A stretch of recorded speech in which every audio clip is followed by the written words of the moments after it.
pleasure. I'd like to welcome a colleague, Mr. Younes Haitham, who is an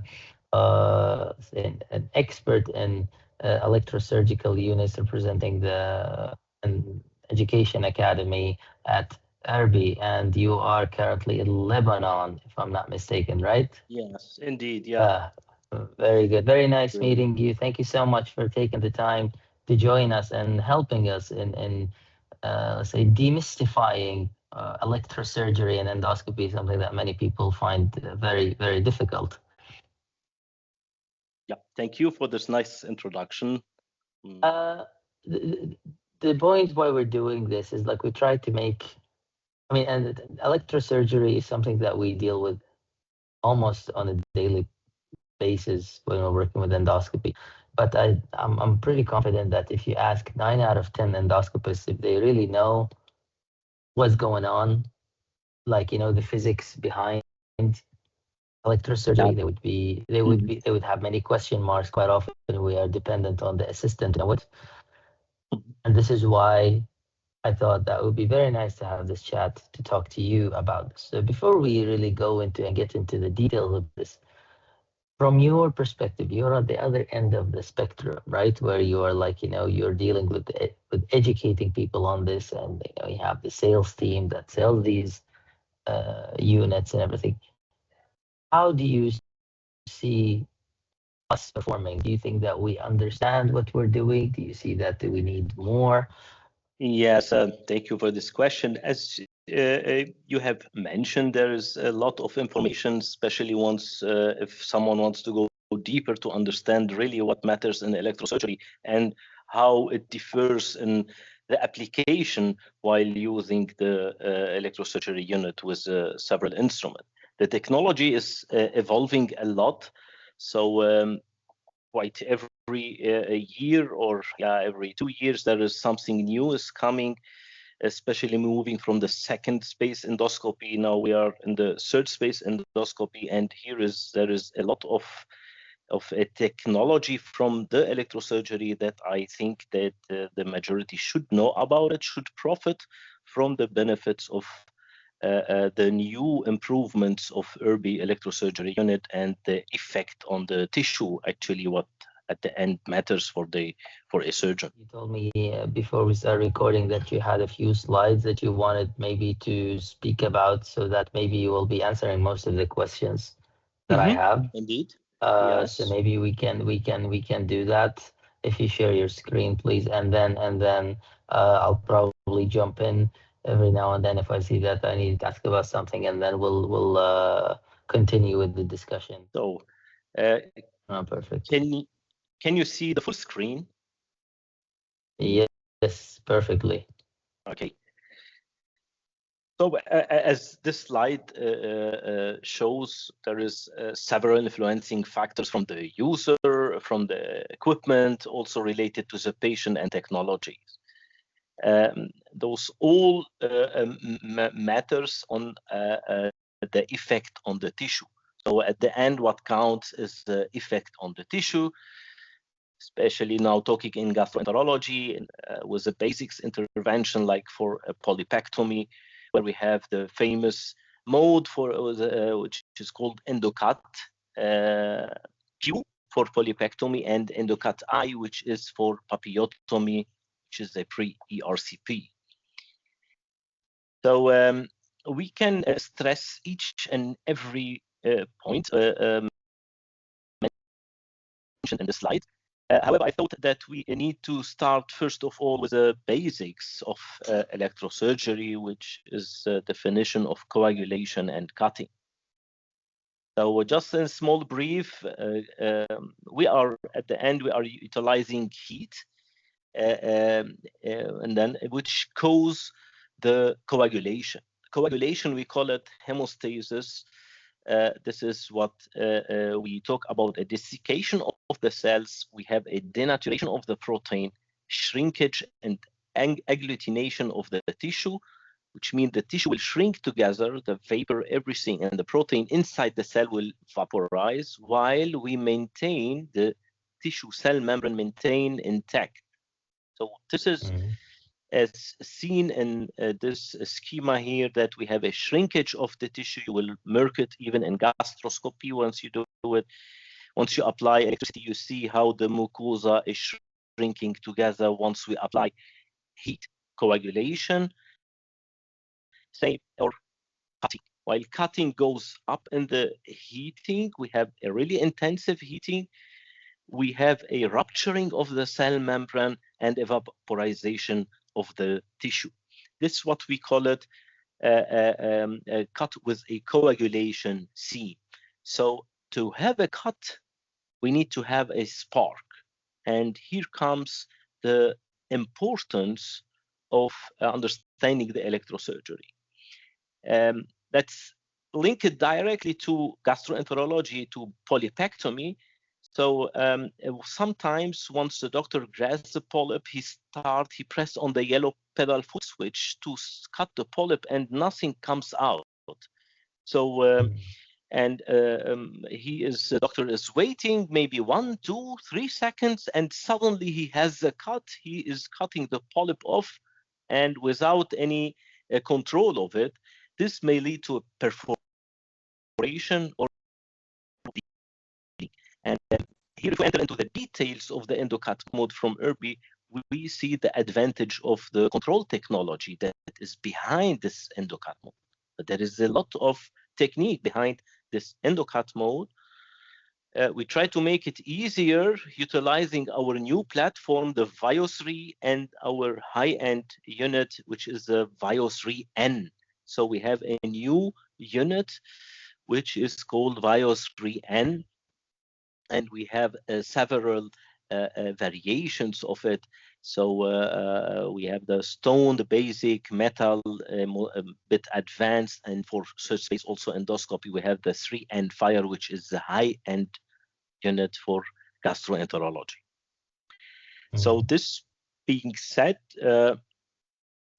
we can see here that the cutting and so coagulation, cutting, and the third terminology that we need to know, or application that's available in our unit, in the ERBE gastroenterology workstation, is ablation. So ablation is to coagulate larger superficial area where we are able to destroy, to devitalize a superficial tissue. It could be a tumor, a lesion, or anything else. So mainly using a non-contact application like the argon plasma coagulation. Very nice. Yeah. So this is I have a question now before you continue. So yeah, I think it's very important that for everybody that is watching this and I'm listening to the way I love the way you're explaining this, and it's so many steps that are involved in this just such short span of time. I mean, all of these processes are happening within milliseconds of each other. So they're just happening so fast inside the tissue from each stage. And yes. So it's really, you gotta appreciate the amount of energy that is being, delivered to that living tissue in such a short amount of time. And if we understand that well, I think then we would be able to understand how beneficial it is to use electrosurgery when it's the right time to use it, but also how detrimental and dangerous it is when it's not used the right way. Yeah. Indeed. My feeling is a lot of people that I have been in contact with, they love using electrosurgery for everything, but yeah, the reason for doing it is because it always looks dry and clean and neat right away when you first do it. But if you're using it the wrong way, the problem will actually happen 6, 12, 24 hours later when that thermal energy makes it through the walls of the tissue, right? So I think it's really amazing how like machines like ERBE has managed to kind of basically make it bulletproof for many things that can go wrong, but the end Yeah. user still is the one that needs to actually use it correctly, because it doesn't matter how many safety checks we put. If it's not used the right way, we will end up causing more harm than good, right? Yes, indeed. So yeah. Yeah. Yes. Okay. Yes, please go ahead. Yeah, as I insist what you were talking about, I have a safety section at the end of the presentation. I can switch to talk about it now. But to add on this, that with electrosurgery, we are working with really high voltages. Imagine with say coag mode or plasma coagulation mode, we are working with approximately 5,000 volt. And this is an immense amount of voltage which enter the tissue of the patient. And then, of course, it will goes out through the neutral electrode and back to the system for assessment. This is a complete cycle, the usual cycle, the basics. So to work, to be able to activate a monopolar instrument. It's quite dangerous. Also in gastroenterology, there is a lot of safety points that need to be checked up before starting the operation. Yeah. I fully agree with you. And I think there's little education for people who start using in the beginning, and there's a lot of reliance on the assistant, which I think is not the right way to go. Assistant can be really good, but I think the person that is pressing on the pedal is the one that should exactly. And Yeah, 100. despite how many settings are already preset in the Vio Indeed. 3, for example, you barely need to think. I mean, everything is there, but Yeah. still, you need to be able to like, nah, this is a bit too much, it's a bit too little. You need to kind of change something. You don't need to do it Yeah. a lot To often, but you need to Mhm. understand. Yeah. Yeah, Yeah. indeed. I have it actually in the mode how to choose what type of a mode, because nowadays if a surgeon asks us, so I have a polyp, what do you recommend, what to use? So what we ERBE is our new approach will be to explain about all mode, and then the physician, he has the final say which mode he preferred to use. So that's why I'm going to explain the different mode that we have with a suggestion to start with. Recommendation is, as you mentioned, is already available in the Vio 3 modes. However, the fine-tuning and also different setups rely only on the hand of the surgeon. And as mentioned earlier, that it evolves, the technique evolves. I see many leading gastroenterologists nowadays, they are using spray coag in gastroenterology. They are using swift coag, which we count them as high energy mode from ERBE. So as mentioned, at the end, it depends only on the decision of the operator, of the surgeon. So to select the right mode, there is several criteria, like the required intensity of hemostasis, the sharpness of the cut. Is it we need to do a pinpoint coagulation, or we have a larger surface to coagulate? The penetration depths. So you coagulate on the small intestine, the coagulation will go deeper. This may lead to post-operative perforation or post-operative bleeding. So those are all figures and facts that need to take care about it. The ablation effect as well, and the dielectric strength of the selected instrument. This means, in easier terms, is how much voltage can this instrument support. Yeah. In order not to burn it, so there in ERBE, we have for each and every instrument from ERBE, it is written on the instrument the maximum voltage that this instrument can hold, yeah, in order to avoid any damage of the instrument. However, this is mainly in general surgery, in gastroenterology, we have our famous hybrid knife and the new hybrid knife Flex. And in addition to this, the argon plasma coagulation, where also it's really well defined how many voltages those instruments can support. Yeah. So if you use other instrument from other suppliers for those specific procedures or like those specific instrument, you need to watch the dielectric strength. So you should not place on the Viosry unit 3000 volt, while this instrument, I don't know, it could be a knife electrode, a snare, or whatsoever, that they cannot support those voltages. So this is something also really need to pay attention on it, as mentioned in my slides. What is dielectric strength? I'm sorry, what is dielectric strength? What does that mean? It's, as mentioned, so the maximum voltage that the instrument can support. Okay. Yeah, so if, for instance, our hybrid knife Flex instrument, which is dedicated for ESD and POEM or EMR as well, or STER surgeries, so it can support 2500 volt.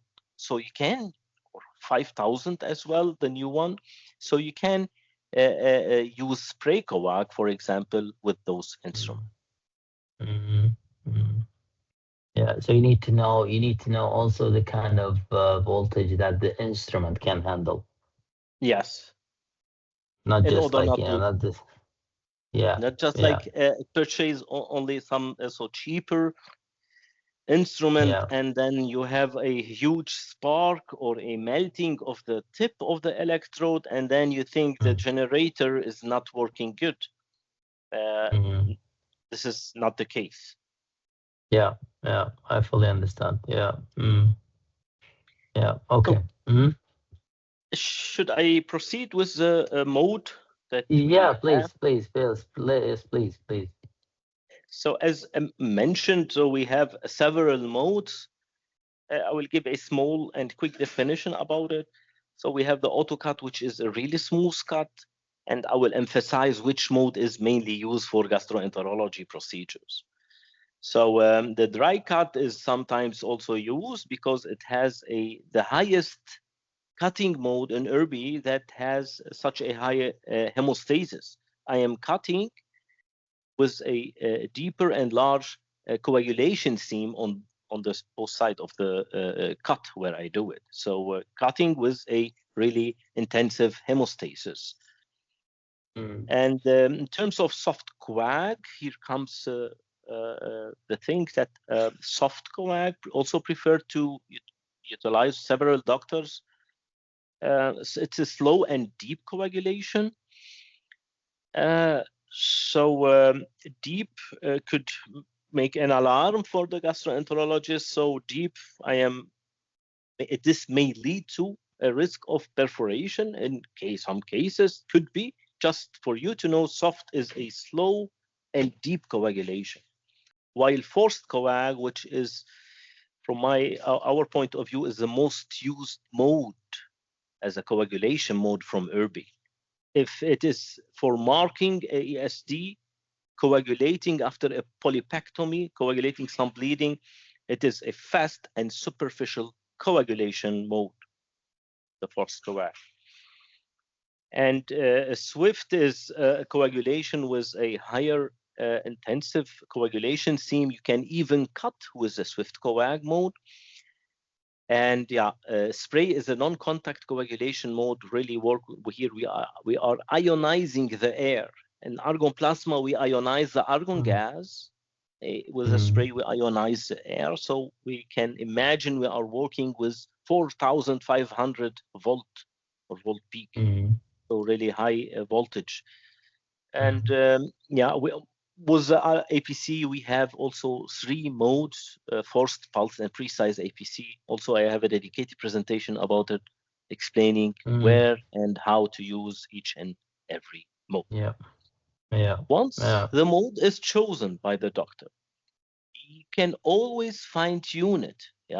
So if I choose, for instance, dry cut, and this fine tuning, this fine dosage happens in fine steps, which we call it the Mm, effect settings. And it goes up in a 0.1 increment steps in order so to select the right kind of tissue effect desired by the surgeon. So once you choose it, you can fine tune. Yeah. So I can increase or decrease the effect settings of each and every mode. Effect 4, and it goes up to 10. So here I'm going one effect settings per button, so it can goes up to from 1 to 1.1, 0.2, 0.3, up to 10. So here we are adjusting the selected mode in really fine steps.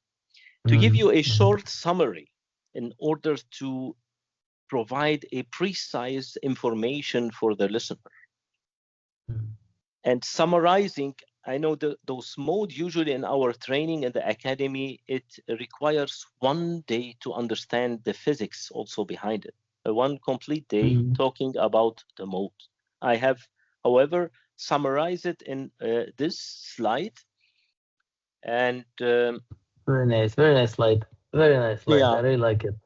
yes. So thank you. As you can see in this slide, we have 3 parameters of tissue effect. Those mode, we differ them between the depths of the penetration, the coagulation speed, and the desiccation properties. And for example, you can see the soft coag has a little of cutting, a little of desiccation property, but heat can go deep into the tissue. So the penetration depth is really high. Yeah, little bit of cutting, little bit, and the depth of the penetration is really, really high. So penetration depth is high. This, you can imagine, it can then lead to a perforation. Further to forced coag, it has a limited penetration depth. A speed is also quite in the middle, and the desiccation property as well. So think about cooking a steak to understand the slide. So if you give time for heat to go into the meat, then you have a well-done steak. For a medium rare, think of a forced coag, which is fast, high, high fire, and for less time, both sides, and then you have a medium rare steak. So from our experience, we have seen that mainly we suggest to utilize the forced coag mode as a preferred mode, which has the best properties for GI endoscopy. Yeah, why did you have a precise sect there? Or like, because what is in precise sect? You have the this used a lot. I know a lot of people. I myself, I don't use precise sect when I do my stuff, but I know many of my colleagues in the UK, they do it. So what is the inside the precise sect? Yes, the precise sect. Let me just give me a short moment so I can switch to the slide. Excuse me 1 second. No problem, no problem. I asked just because I saw the arrow there, and I know that it's spoken about quite a bit, you know. Especially in UK, Professor Pradeep Bandari also using it a lot. It changes his practice, actually using the precise sect mode. So it is a definition of the precise sect. It is dedicated more for tissue dissection. In gastroenterology, it shows a lot of benefits, especially in third space endoscopic procedure, like for submucosal tunneling in ESD.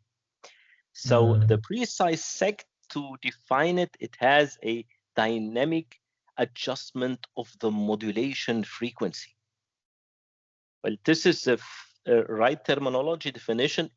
However, to make it simpler, that it change the output according to the resistance changes. Okay.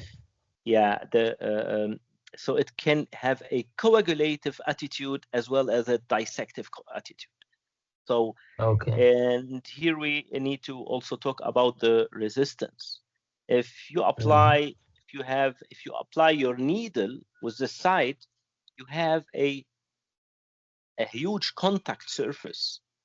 A big contact surface means we have a less resistance.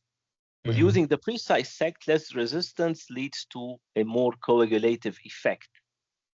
In order to create a spark, we need to have a high resistance for sure, Yeah. and a minimum voltage of 200, this for sure.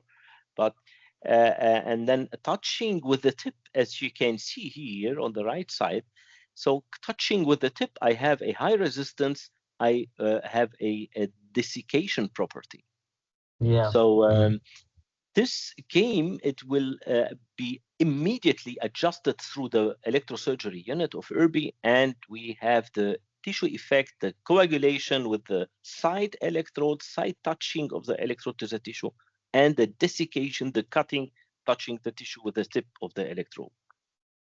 But in So terms of what the physician is doing, in terms of what the endoscopist is doing, are they shuffling between the yellow and the blue pedal for them? yes, Or that's what it means, indeed. right? So if you're That's dissecting, you're in the yellow. If you're more on the coagulative end, you're shifting towards the blue. Is that how it is? yes, indeed, that's it. And Yeah. I have heard, without telling the names, some doctors say they don't use any coag grasper anymore using the precise sect mode because they have they coagulate. As in this video you can see it. So there is coagulating the vessel once you see it, with the side touching with the side, having a larger contact surface, and with the tip he is cutting it. Yeah, so this is the main advantage of the precise sect. Yeah. Is it Yeah. has I don't use much coag grasper either. Thanks okay. to it. I don't use precise sect per se, but there are many other ways that kind of give you, I think, a similar effect on the tissue. Maybe this one is. I should try this one maybe in my practice. Yeah, But I've seen to always have a coag grasper on the side, like ready to go. But this also is something that is only on the Bio 3, right? The precise sect. It's not on the and, older one. and not on the older one, only in the Right. Vios 3 and in our new platform like the Vios 3 and Fire, which Yeah, is now yeah, the high-end unit yeah, for GI. yeah, exactly. Yeah. Very nice. Yes, thank you. Any other questions before I can? Yeah. So let's say I'm gonna ask a question that I know the answer to myself, I think, but that can come up quite often. And now, like, I'm digressing from the details that we're talking about here and thinking about the point when I'm thinking, like, okay, we need to use an electrosurgical unit now to remove this specific lesion. And Yeah, the nurse starts getting things ready with the grounding pad and getting everything in place. yeah, Now, one thing that is often being asked even today is patients are being asked whether they have a prosthesis, like a hip prosthesis or a knee prosthesis. And the indeed. Yeah. question is, does that matter in 2025? Should we really think about it? Do we need to ask about it? And if yes, is it enough to just use the other limb of the patient, the other leg? That's the first Mm-hmm. question. Second question is regarding they always ask the patient about pacemaker. So does that matter? And in terms of pacemaker? Are we speaking about any type of pacemaker, or it's only ICD that matters? Mm-hmm. Okay, thank you. So we'll switch to the safety measures that should be taken into consideration using electrosurgery unit. So first of all, that we need to know that the patient should be completely insulated. Mm-hmm. What together with the electrosurgery unit. So here we are talking about this letter F, which is mentioned on several equipment. F means floating mode. Floating mode means that the patient should be in a like, so to compare it, in a separate bubble with the electrosurgery unit, while avoiding any contact with any other object in the room. So how to do this the right way? We need, first of all, to avoid any leakage current. Those leakage current circuits are caused by conductive connections of the patient to the ground. So burns can occur at the contact points. Even the operating table, it is not insulated. Because here we can see some electrical conductive materials. The operating table will conduct the current through the floor. That's why this is the right insulated positioning. We should cover the complete operating table with some dry cloths in order to prevent any leakage current which can flow to the floor, back to the unit, and to the patient, may lead to damaging also the tissue. So electrically insulated positioning, this is the right way how a patient should be positioned before any kind of surgery.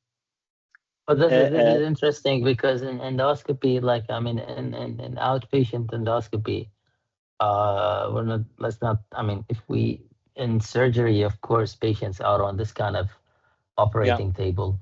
But I mean, in endoscopy, especially the outpatient stuff, usually patients are laying on this bed, regular bed that is in the endoscopy unit, and it is usually covered by like by this one-time piece of like Please, indeed. cover, yeah. But those covers, they almost never cover the whole surface of the bed. They usually like they cover, like you have like probably maybe 30 centimeters from the left, 30 centimeters on the right that are not covered by anything. It's just like the cushion.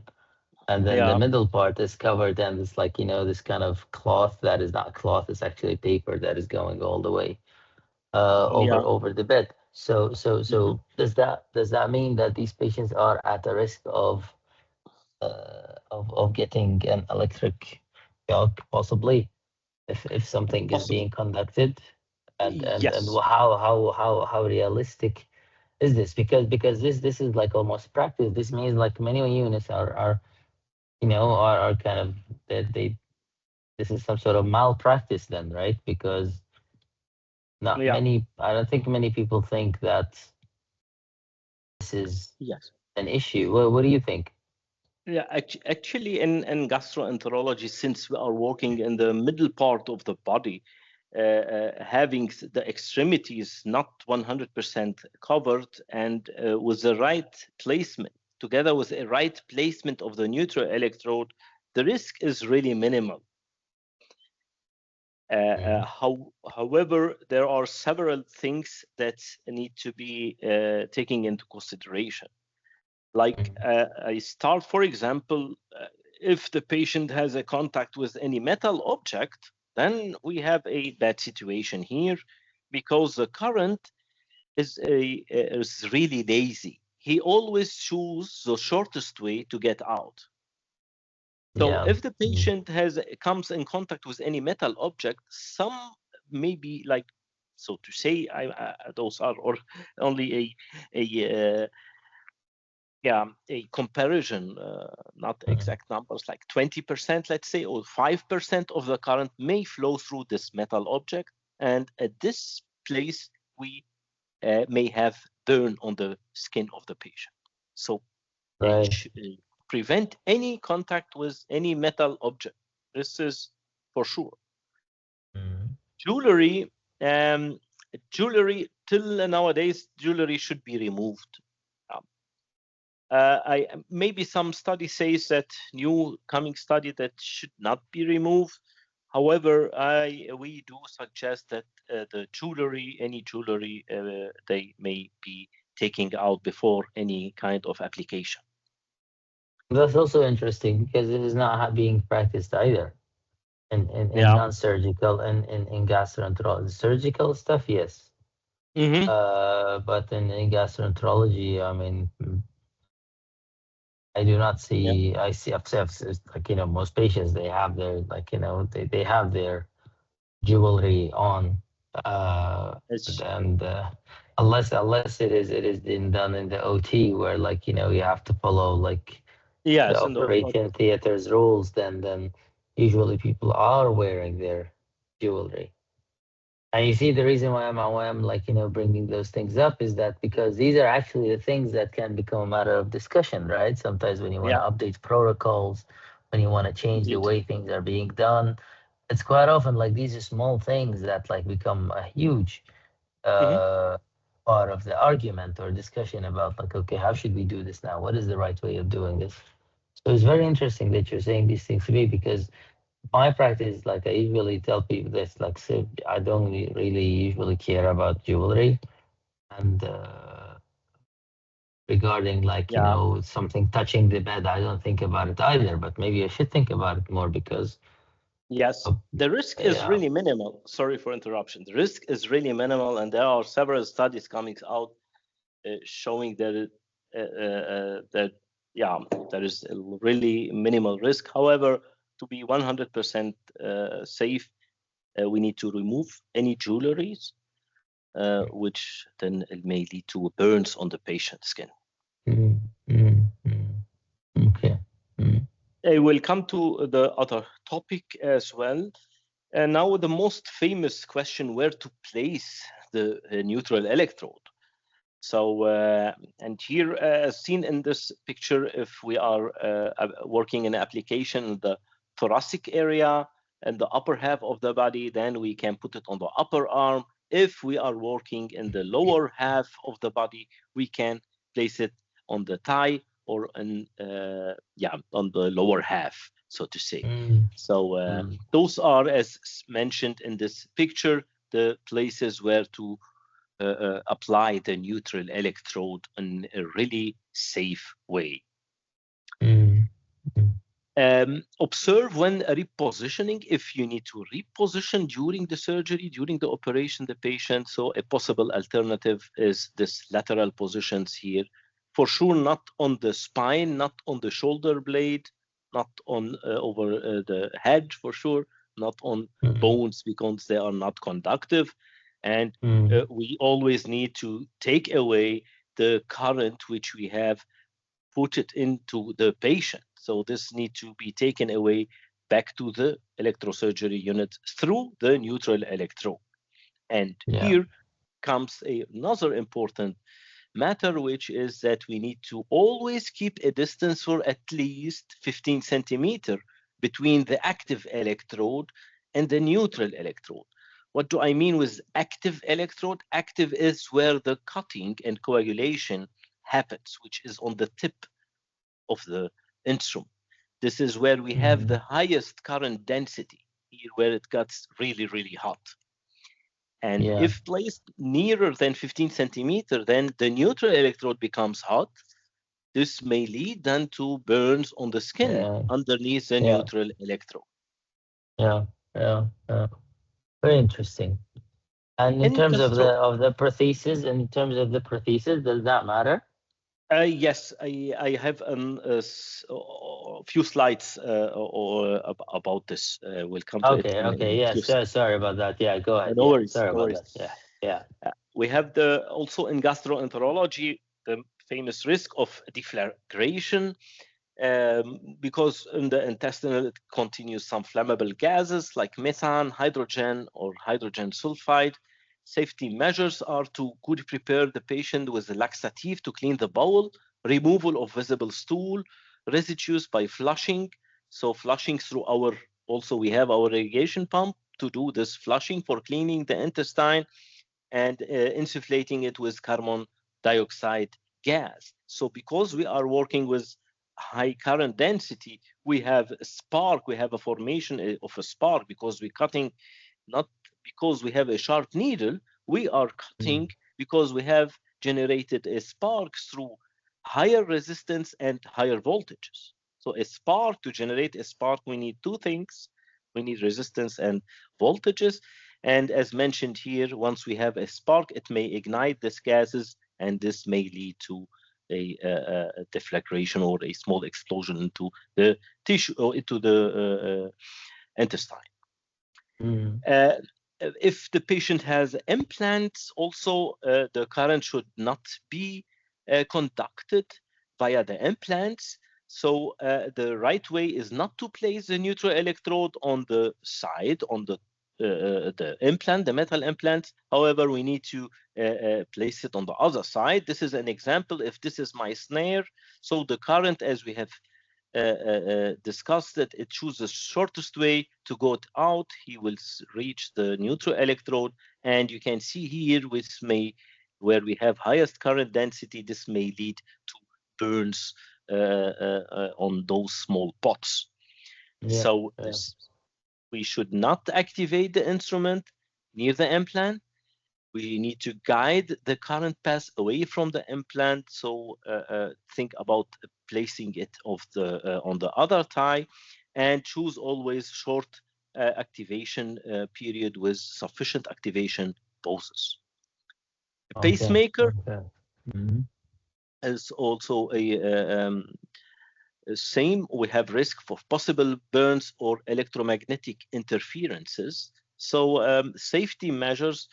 First of all, always we prefer to contact the supplier to hear about the recommendation. Maybe he recommend to switch it off. It is possible or not, or what kind of measures should be taken. This is as a first hand that you do it. So functional check of the implant also after the procedure is really necessary, and do not activate the instrument near the active implant. We need also to guide the current path away from the implant. For example, choose another place of the neutral electrode. Don't place it on this or near to the active pacemaker. Place it on the other side. And for sure, activate shortly with a lot of activation poses. Always bipolar technology is safe. It's more safer than monopolar. Bipolar technologies, the current flows from one electrode to the other. Distance is really minimal. That's why it's much more safer. And final point is in gastroenterology, last point is of the endoluminal pressure. We have the what's so-called noble gas embolism. Here we need to prevent of gas embolism, especially if using argon. Argon gas is an inert gas. It doesn't dissolve into the blood, so it may form bubbles if directed immediately to a vessel. Those bubbles then may accumulate in the body cavity and may lead to a stoppage of blood flow, which may lead then to other complications during surgery. So noble gas embolism is really important, utilizing the APC. So that is so this is very interesting. So like just to like while we are on this, right, the part of the APC, I would like to stick on that point just for a second, right? Because APC is, I think APC was very hot for a very long time, and I think now with all the different modes that we have right now with our electrosurgical units, I think APC is not still popular, obviously, but I think there are so many other modes that can be used, and they can be maybe slightly safer, because APC almost always feels very dramatic in its effect on the tissue. And the fact that, like, the non-contact like aspect of doing it with the movement of the wall of the GI tract, especially in a patient where there's a lot of movement happening. Are there any practical tips on, like, say, on power, argon flow, the distance from the tissue, the angle, the sweep speed, that you would recommend, or would you? And I see this beautiful photo that you just put there. I think it's quite illustrative of a lot of the things that we would like to speak about here. But if you were to speak about this a little bit, Yes. it Yes. would be really nice.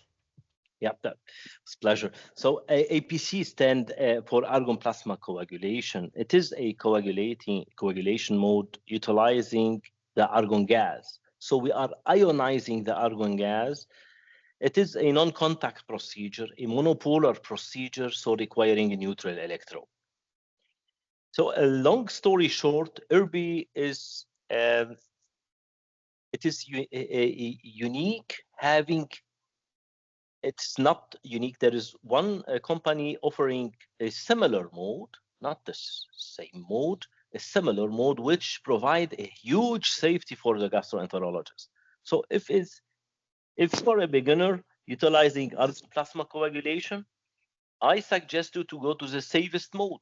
Having some practice on it, you are not damaging anything. You are on the safe side, utilizing the precise APC mode.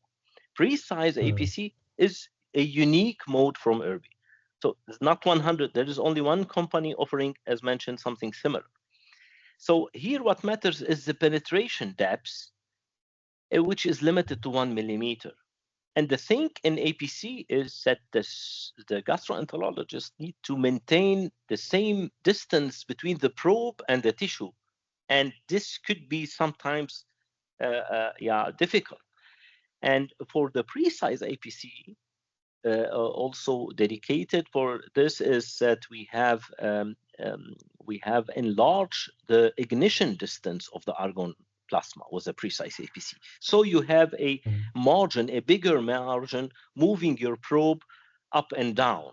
Yeah, always to have the coagulation effect of the precise APC. So precise APC is the most safe mode. It could be used in the cecum, a very thin layer, cecum right column. So it's really safe. As you can see on this picture, the precise, it's the coagulation is so superficial that you can even remove it with your finger. If you rub your finger on it, so you are able to remove this coagulation. Forced and pulsed are the opposite. They have a similar effect on the tissue. Forced is having higher ignition, so coagulating larger superficial areas. While pulsed, we have, as the name said, the argon output, the argon plasma output comes out as a pulses. So you can adjust it a slow pulse, which is 1 pulse per second, or a faster, which is 16 pulses per second. However, this will give the surgeon the possibility to have some period, more dead period or interruption period, so allowing him to have a more control, additional control.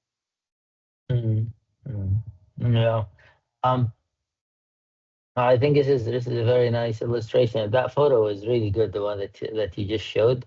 If you can send that photo to me afterwards, it would be fantastic, actually, because I talk about this quite a lot, and it's not always, I don't always have like a piece of meat that is lying around, but I would like to show people, because I always like to show them on like a steak, what it looks like to use these different modes, because then you can really appreciate what is happening.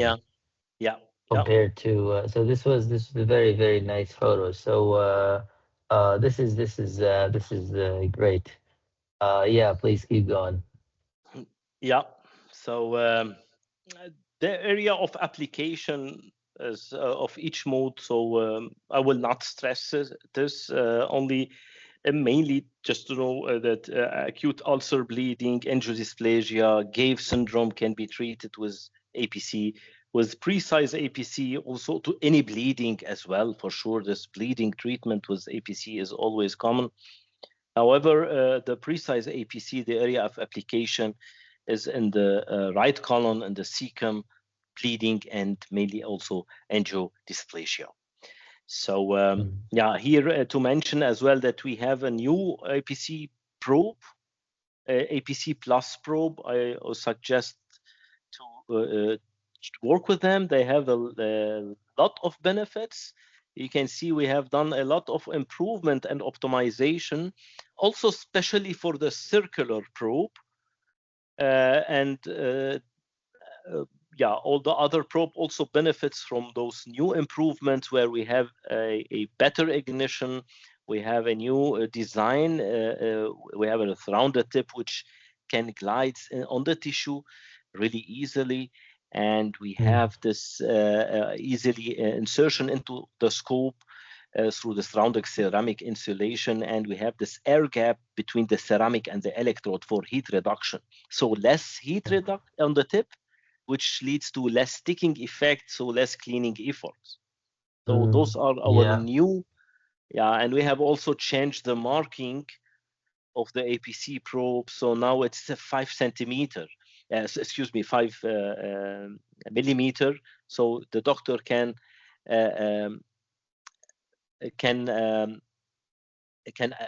estimate the distance between the probe, so he can recognize how deep he is into the out of the scope and touching the tissue. So yeah, but it's important for endoscopists, like, you know, from a technical perspective, it's always important to say that the endoscopist should be able to see that black marking out of the tip of the scope. Because if you go back one photo, I think the one before it, if you go back one more, please, where you were showing the applications. One more marking, right? You which are is 100%. Which is why I speak about this, is because like all of these things that are, because as an endoscopist, you know, you're expected to be able to do those things and perform them correctly and solve the problem. But I do not think there's a lot of time that goes into those small details that can make a huge difference between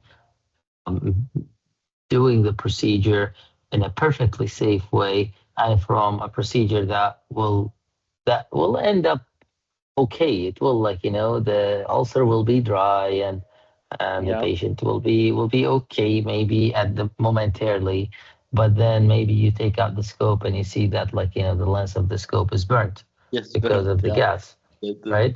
I mean, so, like, you know, from these technical perspectives, so for example, I always try to tell people that I work with that they should consider having a distal attachment on the end of the scope, like a cap, when they're using APC. Just for that specific reason, at least you have like that, like 1 millimeter, that an extra margin of safety, in case, because, you know, you do not do, like, you know, large polypectomies or poems or whatever without a cap. So why would you be using APC without a cap? I mean, this just doesn't make sense to me. So having that, like, you know, I mean, that ridge, that little black ridge is there for a reason, and it's very easy to see. But always you need to see it. Sorry, you need to see it at all time, because, like, also with the movement, especially if you're doing like some sort of APC that would take a long time. For example, if you're dealing with, let's say, GAVE, or if you're dealing with the radiation proctitis, where you might be in there for maybe 20-30 minutes doing this stuff. You know, your thing, the catheter will slip back, you know, and you need to push it out again, you know, and you need to make sure that you have that safety margin. In addition, when you use argon, it's always very important to keep in mind that you need to suction that argon gas that is just expanding, Yes. expanding the mucosa a lot, and that can cause a lot of discomfort for the patient. And you can easily see it, especially when you're doing it in the stomach. It's not as easily visible, I think, in the colon, but the stomach specifically, you can see it very easy, because sometimes when you're in the stomach, when you insufflate with CO2, it takes a long time to actually open up the stomach. But if Hmm. you're doing APC, and anybody who's listening to this and has ever done APC, they know after like just a few applications of APC, the stomach is so expanded like never before, and you need to suction that out, You clean need it to out suction the gas. before Indeed. continuing. Yeah. Yeah, and the mucosa Well, becomes thinner. The wall also, for sure, the becomes thinner, then more danger for perforation. This exactly. so The tension, yeah. yeah, on the surface. Exactly. Yeah. So Well, the last thing that I just wanted to highlight here is especially with the cecum stuff, because we do use APC in the cecum quite a lot for patients that have angiodysplasia and stuff like that. yeah. And I learned this by experience rather than by uh, any anything that I've read. Uh, Yeah. when we do APC in the cecum, it's almost now I never do it without sedating the patient. I always give the patient a little bit of extra sedation before Hmm. I apply APC in the cecum. Hmm. Uh, just because like the wall of the cecum is so thin, and when I'm burning the angiodysplasia as a telangiectasia in the cecum, I've always seen the patient like just almost twitch a little bit.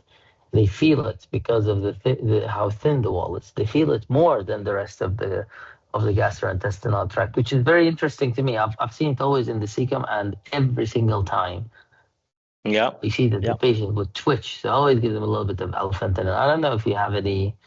I mean, you've been around a lot. Do you think that sometimes APC can actually cause discomfort other than maybe the expansion of the tissue, as in terms of like maybe like some sort of momentarily pain from that burn? Yeah, yes, I guess you have mentioned if, there is a lot of gas. We always need to take care about aspiration. So suction always the gas because of the thin layer. This is actually my experience. And coming back to your point about the black ring, I just want to mention that we need always to see the black ring. The first black ring should always be seen from the endoscope. So in order to protect the endoscope from any damage. Uh, yeah, I can. That's it actually from my side. Mhm. Yeah. In terms of if you touch the tissue with that tip of the APC and you hit the pedal, This is it well, is I mean, I know what yeah. happens, but like, I mean, if from your perspective, what happens in that living tissue if it's embedded in the tissue and then you hit the pedal? This this may lead to several complications. One of them could be bleeding as well, perforation. For sure. Here to mention that argon plasma coagulation is a non-contact coagulation. So there should be always a gap between the probe and the tissue. Mm, So without this, we are not able to work with the APC. So mm, always should be a smaller gap. That's why as I started my presentation, that we with a precise APC we have increased this distance for the ignition distance, we call it, between the probe and the tissue. So in order to mm, provide an additional margin for the gastroenterologist, so make it a bit easier for him, especially with our mm, new probe. Especially with mm, our new probe, this has been optimized a lot mm, using the same mode. Flow doesn't matter. I suggest for you, do not touch with the flow, the argon flow. It will not have any justification on the effect of the tissue. So just we need to change the effect setting of the APC, and that's it. Choose the right mode and then the right effect settings. This is what matters at the end, not the flow. Yeah. The flow will not influence anything. At the Mm. opposite, it will provide additional argon flow into the human body, which may lead to those complications you were talking about. Yeah, yeah. And in terms of like APC in endoscopy, now this is something that I'm like just out of curiosity. How long has it been around? I think around 30, 40 years. 30, 40 years. Yeah. Yeah. And the principle of APC, how did that come into the idea? I mean, that's just me out of my sheer curiosity. How did that come into like, you know, realization that like, oh, this is something that we can use inside the human body and it's safe and effective? Is there, how did this come about? Is there yeah, so I actually the company ERBE was the first who has implemented the argon plasma coagulation. So we have put the standard of argon plasma coagulation, and nowadays argon plasma coagulation is available in 99% of all endoscopy room in the world. So the working principle, frankly speaking, is to make it easier, or we have the argon gas, we are having a spark allowing it to ignite. With this ignition of the argon gas, we are able to form a cold of ionized argon gas, which we call it plasma, argon plasma G, which looks like this one here. So the principle is same as the welding machine, frankly speaking. A spark with a gas create an ionized medium. This ionized medium will close the gap between the electrode and the tissue, the other end, allowing it to take the role of a active electrode, allowing coagulation or ablation. This is the main principle illustrated here in my presentation as follow. You see the electrode is inside it, the electrode, so we need electricity for sure. That's why we need APC is always connected to an electrosurgical unit. So here the argon gas comes out not ignited. Once we have a spark, it will be ignited with long sparks closing the gap between the electrode and the tissue, and allowing us to have the argon plasma coagulation as shown with this thermographic measurement. So a non-contact superficial coagulation for larger area. Okay, I have something that I wanted to show you actually while I have you here, like and you're the expert in this, and I think I'm very curious about what you would think. So this is something that that we have. I'm just sharing my screen here. Can you see my screen? Yes, now, yeah. Yeah. So this is the type. This is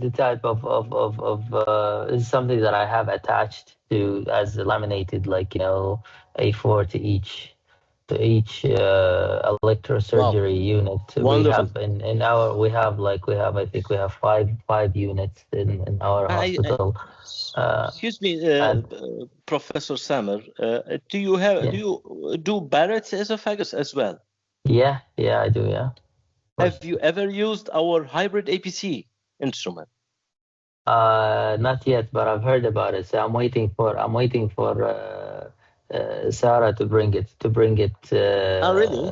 Okay. To me, like we spoke about a few things, but I haven't heard back. I haven't heard back yet. So I'm waiting for it because I do not have. Unfortunately, in the unit where I'm working right now, I do not have RFA, which is what I'm used to using from before for ablation of the one from Medtronic. Yes, the Halo. Borax. Yes, the Halo, Borax. Yeah. So, but I don't have that, and I'm interested in trying cryotherapy that I've read and heard a lot about, but not because I don't have it. So I'm using APC at the moment, but I'm just using the standard APC right now. Definitely. We will have something really important coming dedicated for Barrett's esophagus. Maybe we can talk about it in our next session. It would be very nice. But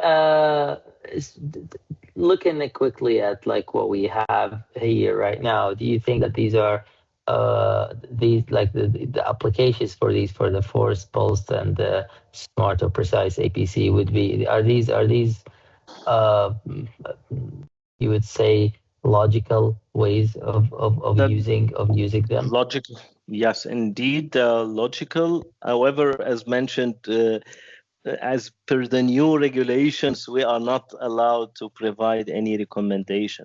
However, in the Right. Biosri, Professor, and the Biosri unit, we have it saved those program for each and every procedure. So Yeah, once you yeah. choose the program, sub-program, the application, you have everything listed in the Biosri. Yeah, yeah, yeah. Very good, But very good. you are completely right. Those Yeah, settings. yeah. Very good. So, I'm not gonna take much more of your time here because I know you're busy. Yes, I have one last question that I wanted to Yes, please. discuss with you, which is regarding like the part about resection, tissue resection, like polypectomy, MR, and we're not gonna go into the ESD part here because I think that would be a whole episode to speak about third space. Like if we're gonna be talking about ESD or Yeah, third space endoscopy, so I'm gonna stay away from that for now. And yeah. was such a lovely chat. Maybe we can have another one just dedicated to that To that. part. Yes, yes, with pleasure. Yeah. But let's say we're doing just the standard like hot EMR and say that I started a person that is not very, let's say, not very experienced with the EMR, and I put the snare, I put the snare around the polyp and put my foot on the pedal, and I see that like the cutting is really slow, or something is there's too much charring or sticking, and it's not happening the way I want it to happen. What would be your first like troubleshooting advice to that So to me as an you put endoscopist? the snare. Yeah, you put the snare, and what was a bad side of it? You were cutting. The Yeah, cutting yeah, is yeah. not I close, and I put a foot on the pedal, the but it's just cutting. too slow. Too slow. It's just Use not happy. It's just way too slow, and you feel like you're there for a very, very long time. Because with every which second, mode? extra second, Yeah. endocut. We're using endocut Endocut. here. We were Yeah, not talking about endocut. I yeah, addressed this specific questions, which is really common. That I press on the foot switch and nothing is coming out. So, yeah. well, this needs also like quite a bit of time. Actually, we have Endocut I, Endocut Q, and I wanted to show you to discuss about the new Endocut U, which is underwater EMR. Yep. So the problem, I asked your guys to install it in my on my unit. They wanted really, they wanted us to pay for it. the good thing, Yeah. Dr. Samer, that in your Vios3 unit, you only hear the beep tone once you have a cut, not like the the older generation. So where Mm, you hear the cut and nothing is coming out. So the thing is that maybe the snare is really thick. So this is the main cause, I think, frankly speaking. So mm, again and again, same principle: thick snare, huge contact surface, less resistance, no spark formation. That's it. mm. Or you are Exactly. grasping the polyp too much. So there is also a lot of contact as well Mm, between. So you mm. should slightly grasp it in order to have the first ignition, the first spark, and then you can toot continue with the endocut mode. This is what Exactly. this is 99% of the cases is related to the thickness of the snare, the braided snare, or having huge contact between the snare and the tissue. That's Yeah, it. I fully agree with you. I usually like I learned when I was during my fellowship. I learned from my mentor back then is that because we used to having the nurse do the closure, right? As we go on we put our foot on the pedal and the nurse will do the closure and we just say 1, 2, 3. But he told me, no, take the snare. You need to feel the snare with your hand. You need to feel this We need the to feel spongy as that's Professor Burke would call it spongy. You need to feel that spongy feeling of the yeah. polyp as of the lesion, and then you do the cutting yourself. So now by routine, that's what I do. I have them close it, and then I take it and I do the cutting myself, and I feel that like it just becomes much easier to actually control, also to have an extra layer of control over how much I'm Sure, actually putting pressing on the applying tissue. pressure. Yeah, Yeah, pressing on yeah, the tissue. because Indeed. sometimes you may have like a new nurse with you, as happens a lot, a new nurse, and you tell her like, we're gonna cut on 3, and you put your foot on the pedal, you do 1, 2, 3, but because it's not going, the nurse is just like doing it too slowly, right? And then you're Mm-hmm. at 3, and then you let go, and she hasn't like, she needs to, because it's a dance, right? Between like, with your foot on the Indeed. pedal, Yeah. but you also need to close the snare as well, right? If you don't close the snare, it's not gonna cut itself, It's right? not. Yeah. Yeah. Yeah. Yeah. And all of a sudden you have like the snare embedded right in the middle of the polyp. And But then but it this will but just yeah, knock and at then it. you need to do it. You need to go again. To go. Yeah. Yeah. Indeed. Yeah, so it's a lot of these things of understanding the physics of like the coagulation and the mode and the cutting mode and like the differences between them and Yeah. what the effect means and the interval and duration. I think And like there are concepts that are not very difficult, not very easy, but they're not that notoriously difficult to understand either. You just need to spend a little bit of time of doing some learning outside the patient. I don't think people should learn this when they're inside the patient. yeah. You Indeed. will to be able to troubleshoot when you do something wrong. But I think, but I think outside the patient you can do a lot of this, and you don't only need is just snare and a piece of meat, and try things out and see how it works. I think that's a very good Yeah. way to improve. Yeah, Mm-hmm. very nice. Good. Do you have any other final advice to people that are working with electrosurgery? Um, yeah, as a final advice for the nurses team, we have a nurses online session on our ERBE portal. So I kindly ask you to visit erbe-med.com and watch the videos, a lot of videos, a lot of dedicated training for nurses, which you will benefit from it. Very nice. That's it. Very nice. Thank you very much for your time. I really appreciate this. This was Pleasure. really nice Oh, and my really pleasure, nice session. doctor. I really learned a lot from you, and I really look forward to another one of those. I still have many, many, many questions that we should maybe discuss Yeah, next time. we'll, And please we'll visit make a us in next. Muscat. Yeah, sure, Dr. Sam. Thank you very much. I will. Thank